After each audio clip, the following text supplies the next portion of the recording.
சினிமாவில் எப்படியாவது கஷ்டப்பட்டு வெற்றி அடையணும்னு இருந்த ஒரு சாதாரண அசிஸ்டன்ட் டைரக்டருக்கு பிறந்த ஒரு பிள்ளையா எனக்கும் வாழ்க்கையில் வறுமைனா என்னன்னு எனக்கு நல்லாவே தெரியும், பசினா என்னன்னு எனக்கு நல்லாவே தெரியும். நான் ஒன்றும் பெரிய மன்னர் பரம்பரையிலிருந்துலாம் வந்துடல. உங்களை மாதிரி தான், உங்களில் ஒருத்த மாதிரி தான், உங்க குடும்பத்தில் ஒருத்த மாதிரி தான், உங்க புள்ள மாதிரி தான், உங்க மகன் மாதிரி தான், உங்க அண்ணன் மாதிரி தான், உங்க தம்பி மாதிரி தான்.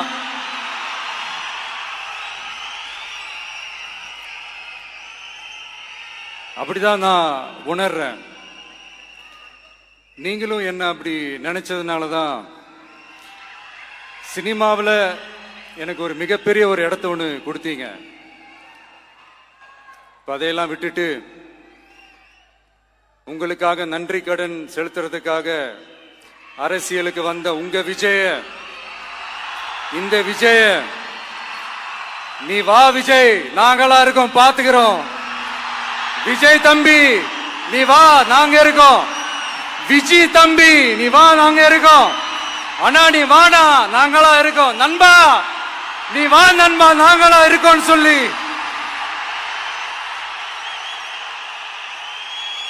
அவ்வளவு அன்பா, அவ்வளவு உறவா என்ன ஏத்துக்கிட்டீங்க.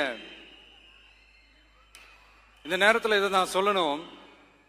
இந்த டிராவல்ல, இந்த ப்ராசஸ்ல எனக்கு எவ்வளவோ கஷ்டங்கள், எனக்கு எவ்வளவோ இந்த அவமானப்படுத்தினதெல்லாம் ஒரு பக்கம் இருந்தாலும், எனக்காக கூட நின்ன உங்களுக்கும் அதே மாதிரி கஷ்டங்கள், அதே மாதிரி அவமானங்கள்,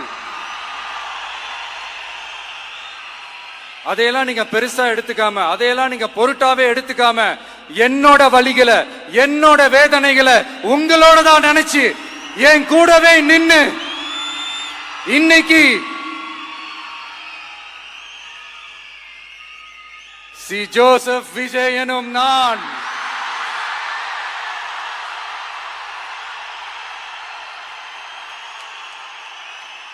அத உண்மையாக்கி இருக்கிறீங்க. உண்மையிலே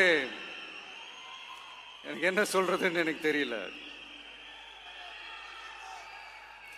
என்னுடைய உறவுகளே, என்னுடைய சொந்தங்களே, நான் ஒன்றும் தேவ தூதன்லாம் கிடையாது. நானும் ஒரு இயல்பான ஒரு வாழ்க்கை வாழ்ற ஒரு சாதாரணமான மனுஷன்தான். நான் முன்னாடியே சொன்ன மாதிரி அது செய்வேன் இது செய்வேன்னு பொய்யான வாக்குறுதிகள்லாம் கொடுத்தவங்கள நான் ஏமாத்த மாட்டேன். எது சாத்தியமோ அது மட்டும்தான் நான் செய்வேன். இம்மிடியட்டா உங்க மனசுல ஒரு கேள்வி ஒண்ணு வரலாம், அப்ப சாத்தியம் இல்லாததை செய்ய மாட்டாங்களா, செய்ய முடியாதா அப்படின்ற ஒரு கேள்வி ஒண்ணு வரலாம்.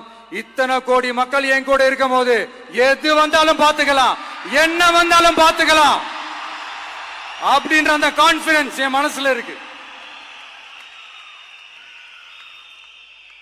இன்னொரு விஷயமும் நான் இங்க சொல்லணும். இன்னைக்கு நம்ம தமிழ்நாடு கவர்மெண்ட் இருக்கிற அந்த நிலைமையை பத்தி நான் உங்ககிட்ட நான் சொல்லணும். கிட்டத்தட்ட 10 லட்சம் கோடிக்கு மேல கடன் வாங்கி வச்சுட்டு போயிருக்கிற இன்னைக்கு அந்த தமிழ்நாடு அரசு இருக்கிறப்போ, கஜானாவை சுத்தமா தொடச்சி வலிச்சு வச்சுட்டு போயிருக்கிறப்போ, தூக்க முடியாத சுமையை ஏத்தி வச்சுட்டு போயிருக்கிறப்போ,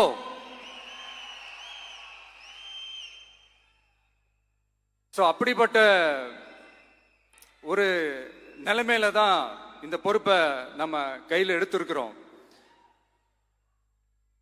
உடனே நீங்க நினைக்கலாம், என்னடா இவர் ஏதோ பொறி வச்சு பேசுறாரா அப்படின்ட்டு. அப்படிலாம் எதுவுமே கிடையாது.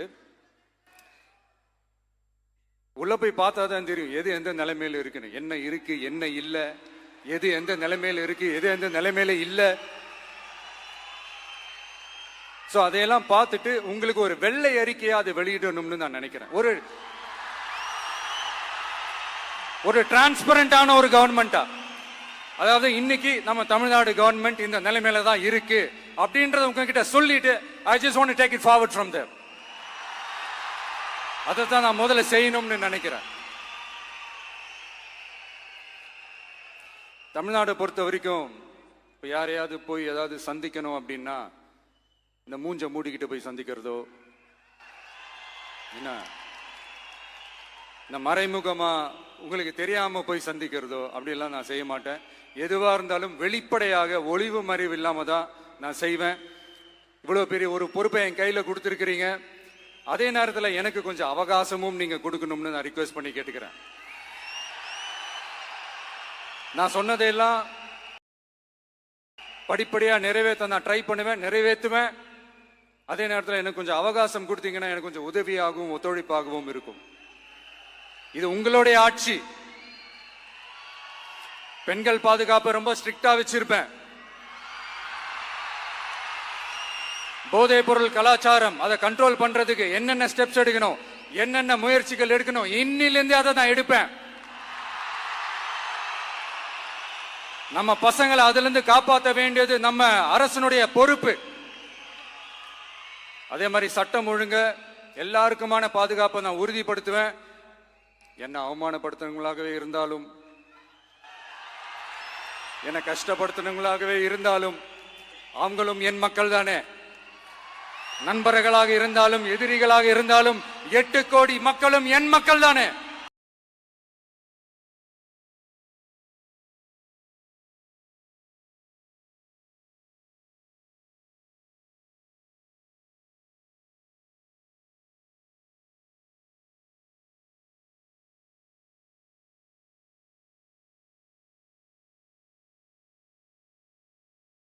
இருந்தாலும் எதிரிகளாக இருந்தாலும் 8 கோடி மக்களும் என் மக்கள் தானே.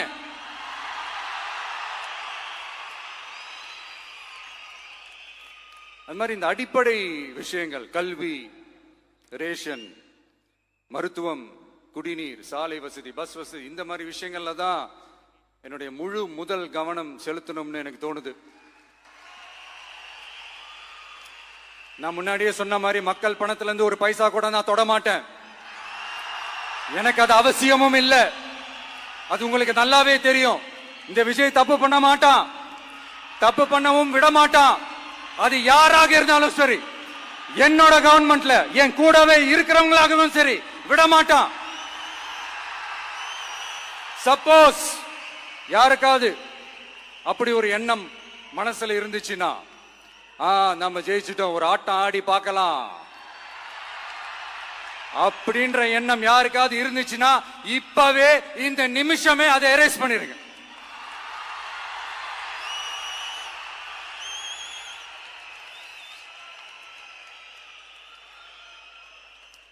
இங்க ஒரே சென்டர் தான், என் தலைமையில் உண்டான சென்டர். இந்த பக்கம் ஒரு சென்டர், இந்த பக்கம் ஒரு பவர் சென்டர், அங்க ஒரு பவர் சென்டர், அதெல்லாம் கிடையவே கிடையாது. இப்பவே சொல்லிடுறேன். பெண்கள், இளைஞர்கள், விவசாயிகள், அரசு ஊழியர்கள், ஆசிரியர்கள், உழைக்கிற மக்கள், மீனவர்கள் எல்லாருமே நம்ம டிவிக்கு அரசுல நல்லா இருப்போம், நல்லா இருப்போம், நல்லா இருப்போம். பிறப்புக்கும் எல்லா உயிர்க்கும் அப்படின்றத நம்ம சமரசம் இல்லாத அடிப்படை கோட்பாடு. சிறுபான்மை சகோதரர்களே, உங்களுக்காக நம்ம டிவிக்கு அரசு கூடவே நிற்கும். உங்களுக்கு அதுல எந்த விதமான சந்தேகமும் வேணாம். இந்து, முஸ்லிம், கிறிஸ்தவர்களுக்கான முகம்தான் இந்த விஜயனுடைய முகம். அதுல 100% நீங்க இந்த விஜயை நம்பலாம். இப்படி ஒரு சூழலை ஏற்படுத்தி கொடுத்த தமிழ்நாட்டு மக்கள், ஒட்டுமொத்த மக்கள், உங்கள் அனைவருக்கும் இந்த நேரத்தில் என்னுடைய நன்றியை தெரிவிச்சு, இன்னொருத்தவங்களுக்கு முக்கியமா நான் நன்றி சொல்லணும். அது இந்த விஜய் மாமாவோட குட்டி நண்பா, நண்பி.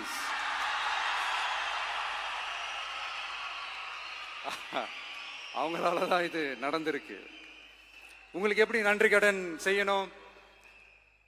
உங்களுக்காக உங்க ஃபியூச்சரை மைண்ட்ல வச்சுக்கிட்டு எல்லா நல்ல விஷயங்களையும் உங்களுக்காக இந்த விஜய் மாமா செஞ்சு கொடுப்பான். கான்பிடண்டா இருங்க. அதே மாதிரி இன்னொருத்தவங்களுக்கும் நான் முக்கியமா நன்றி சொல்லணும். உங்களை எப்படி நான் மறப்பேன்? நீங்க தான் என்னோட உயிராச்சே. தமிழக வெற்றி கழக தோழர்களே,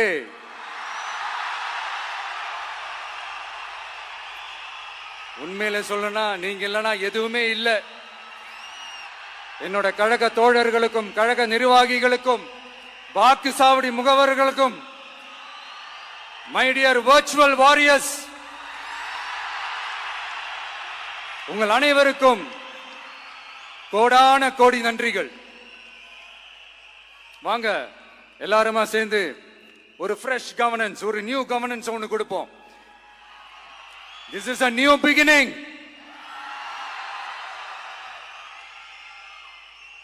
A new era of a real secular social justice starts now.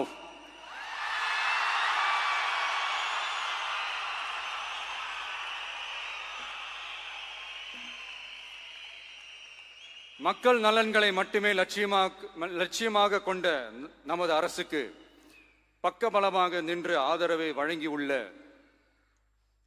Congress பேரியக்கத்தின் தலைவர் மதிப்புக்குரிய திரு மல்லிகார்ஜுன் கார்கே அவர்களே, பாராளுமன்ற எதிர்க்கட்சி தலைவர் மதிப்புக்குரிய மை பிரதர் திரு ராகுல் காந்தி அவர்கள், காங்கிரஸ் கட்சியின் பொதுச் செயலாளர் மதிப்புக்குரிய திரு கே.சி. வேணுகோபால் அவர்கள், தமிழ்நாடு காங்கிரஸ் தலைவர் மதிப்புக்குரிய திரு செல்வ பெருந்தகை அவர்கள், என்னுடைய நண்பர் பிரவீன் சக்கரவர்த்தி அவர்கள், சிபிஐஎம் கட்சியின் தேசிய பொதுச் செயலாளர் மதிப்புக்குரிய தோழர் திரு M.A. பேபி அவர்கள், மாநில செயலாளர் மதிப்புக்குரிய தோழர் திரு பி. சண்முகம் அவர்கள், அரசியல் தலைமை குழு உறுப்பினர் மதிப்புக்குரிய தோழர் திரு கே. பாலகிருஷ்ணன் அவர்கள், பாராளுமன்ற உறுப்பினர் மதிப்புக்குரிய தோழர் திரு சு. வெங்கடேசன் அவர்கள்,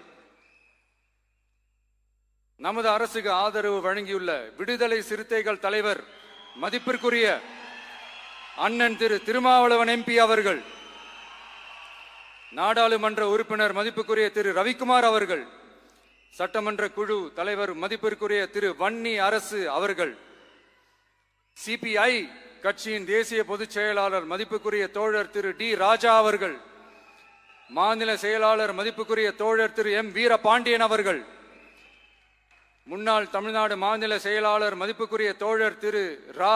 முத்தரசன் அவர்கள், இந்திய யூனியன் முஸ்லிம் லீக் கட்சியின் தலைவர் மதிப்புக்குரிய டாக்டர் திரு காதர் மொய்தீன் அவர்கள், நாடாளுமன்ற உறுப்பினர் மதிப்புக்குரிய திரு நவாஸ் கனி அவர்கள், உங்க எல்லாரையும் வருக வருக என்று வரவேற்கிறேன். முக்கியமா இந்த மாதிரி நேரத்தில் எனக்காக நீங்க குரல் கொடுத்ததுக்கும் எனக்காக நீங்க சப்போர்ட் பண்ணி கூடவே நின்னதுக்கும் உங்க எல்லாருக்கும் இந்த நேரத்தில் என்னுடைய நன்றியை தெரிவிச்சுக்கிறேன். கான்பிடென்டா இருங்க, நல்லதே நடக்கும், வெற்றி நிச்சயம். மீண்டும் சந்திக்கும் வரை இல்ல மீண்டும் மீண்டும் சந்திப்போம். நன்றி, வணக்கம்.